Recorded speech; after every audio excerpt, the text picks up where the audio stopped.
வந்தேன்.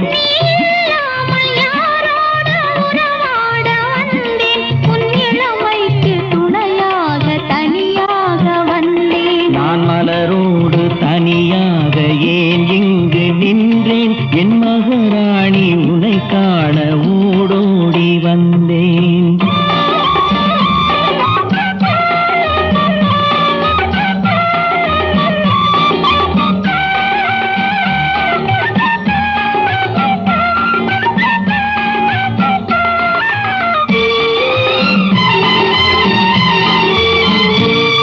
நீ வருகின்ற வழி மீது யார் உன்னை கண்டார்? உன் வளை கொஞ்சம் கை மீது பரிசென்ன தந்தார்? நீ வருகின்ற